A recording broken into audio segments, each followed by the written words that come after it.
I'm Rebecca Fryer with Kingstonist News. Here's what's making headlines today, January 16th, 2023.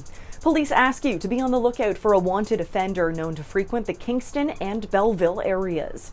Drew Stone is 37 years old and wanted on a Canada-wide warrant for breaching his statutory release conditions.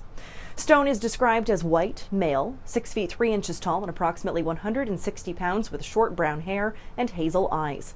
Anyone with information on the whereabouts of this man is asked to contact Kingston Police, the OPP, or 911. A reminder that tips can be provided anonymously by calling the Kingston Police main line and simply asking to remain anonymous, or by calling Crime Stoppers at 1-800-222-TIPS. Coming up at tomorrow night's City Council meeting, the group will discuss whether or not to provide more than $500,000 in funding for the Kingston Frontenac's bid to host the 2024 Memorial Cup Hockey Tournament. A report published ahead of Tuesday suggests that hosting the 10-day-long internationally known amateur hockey tournament could bring an estimated $20 million to the local economy. The City of Kingston has a long history of supporting major sporting events, including the 2020 Tim Hortons Brier, the 2015 Canadian Tire National Figure Skating Championships, and the 2013 Scotties Tournament of Hearts.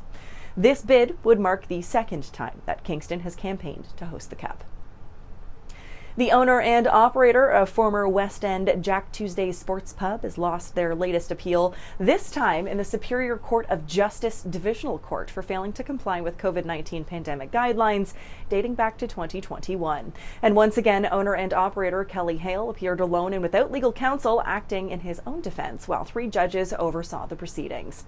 In the end, the justices found that there was no merit to the appeal by Hale, and it was ordered that Hale and Jack Tuesdays pay Dr. Oglaza and KFL&A Public Health an agreed upon $15,000 to cover legal and other costs. About 30 people attended the Strathcona Paper Centre for a special meeting of the Town of Greater Napanee Council on Thursday, January 12th, to discuss the idea of resurrecting the town business improvement area. Local business owner Rennie Hutzler made a deputation requesting the reinstatement of the BIA during Napanee's December 20th council meeting, thus resulting in council's scheduling of the public meeting that just took place to gather comments from businesses in the community. A number of people spoke at the meeting, with information now being compiled into a report that will be presented to council and the public on Tuesday, January 31st.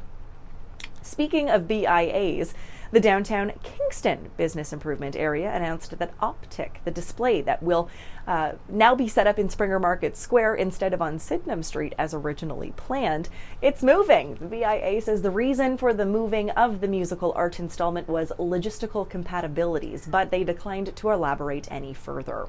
The Optic installation is now set to be accessible to the public from Friday, January 20th until February 11th in downtown Kingston. And lastly, you're invited to celebrate the Chinese Lunar New Year at the Kingston Public Library. On Wednesday, January 25th, you can attend a special Origami Workshop at the Isabel Turner branch of the Kingston Frontenac Public Library from 6:30 to 7:30, where you'll learn to fold an origami 3D paper lantern. Registration is required, so you can check out the article right now at kingstonist.com to get yourself signed up so you don't miss out. For more on these stories and other headlines, or to submit your own news, visit kingstonist.com and become a subscriber today. I'm Rebecca Fryer. Have a great one, Kingston.